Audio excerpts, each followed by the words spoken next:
Hi, thanks. I'm Matt Jensen. I'm a software engineer, and I may talk too fast, I hope not. And I'm also a coach for an after-school STEM club where we try to teach kids to think like engineers. Mostly they were third graders last year, which was our first year. I gotta look at my monitor. Okay, so STEM, science and math get most of the attention. They have most of the lesson plans and the curricula and so forth.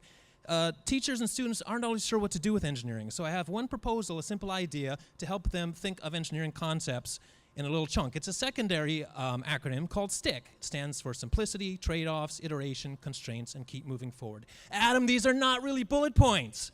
This is an acronym. It's the only valid use case. Come on, man. All right. Now, STIC is a great acronym to go with STEM because they're both simple little words about objects and they're related, and also because the STIC is the simple, most universal engineering tool across all species, right?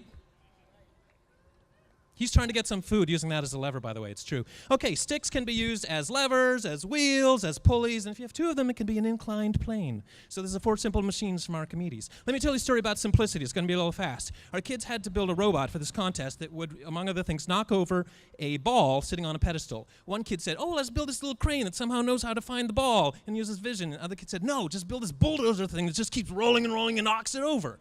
Mission accomplished. Much easier, right? That's simplicity. What's next? Trade-offs. I really should talk about trade-offs after talking about constraints, because that's the basic. But if I did that, then the acronym would be like stick-tick, and that's not as good as stick, so I'm not going to order them. Forget trade-offs. Iteration means change test, and improve things. We got online this cool project for a robot that solves Rubik's Cubes. It took the kids lots of iterations to get it to work, and finally it was the most awesome day. They screamed and did the conga line dance around the room after iterating enough to get it to work. Constraints are things like time and money that restrict you, right? We did a 3D printing project where the kids designed these Martian habitats, these bases, and they wanted to print up these big bases, but that's super expensive. Because in 3D, if you extend the dimensions a little, you're expanding your volume cubically, which is very expensive. So we ended up printing these tiny little things, and we even had to hollow out the insides of them to save on plastic, but the kids loved them. They're really awesome, and they're really cute little things, and they work just as well as the big ones. Keep moving forward. Keep moving forward sounds trite, right? And Pollyanna, but I think it's actually the most important concept here because your early designs are going to fail. But you got to own that and love it, right?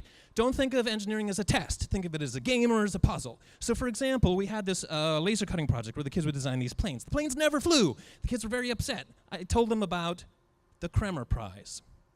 Now, in the 1950s, the Kremer Prize was set up to encourage people to develop human-powered flight, muscle-powered airplanes. And for years and years, people tried, they couldn't do it. The best aerospace companies would build their sleek aluminum prototypes and bring it out to the test field on the day. They would try them, they'd crash, they'd go home, they'd try again the next year. For 18 years, nobody could do this. One guy realized they were trying to solve the wrong problem. The problem isn't how do you get human-powered flight for a mile. The problem is how do you design a plane that's simple enough and cheap enough to repair that you can fly it, crash it, fix it, fly it, crash it, fix it 10 times a day. Because nobody knows how to build a human-powered plane, so let's just make it simple to iterate. It was called the Gossamer Condor. That was the winner. I love this story because it's a perfect stick story. S-T-I-C-K is all in there. It's a great story. There's more details. You got to look it up. I love it. And I'm going to teach the kids some more engineering stories, war stories from the old days, too, next year. So in terms of improving iterations in our club next year, we're going to do a few things like use local shops instead of the internet. We're going to get some extra parts instead of having everything locked up in one project at a time. That's very frustrating because you don't want to take it apart to do something new, right? It's working, don't touch it. So another thing we did is to share building big Lego projects by taking linear sequences of steps, breaking them up into chunks that kids could work on in teams in parallel. So we're using project management techniques for the third graders. They really like it because they can all do stuff at the same time. We only had one computer last year available to us, and 16 kids wanted a program. So we used like a punch card mainframe mentality where everybody had to use paper cards to define the program, either in that low-level language on the top or the high-level language on the bottom, and then they would get a chance to go to the computer and enter it. But next year, we're working on this prototype, which we're going to open source as soon as it's finished, and you just get these office supplies, a paper roll, and these little color stickers, and you put the program directly on there, and it goes directly into the robot without needing a computer at all. Plus, you get to hold the tangible form of your program.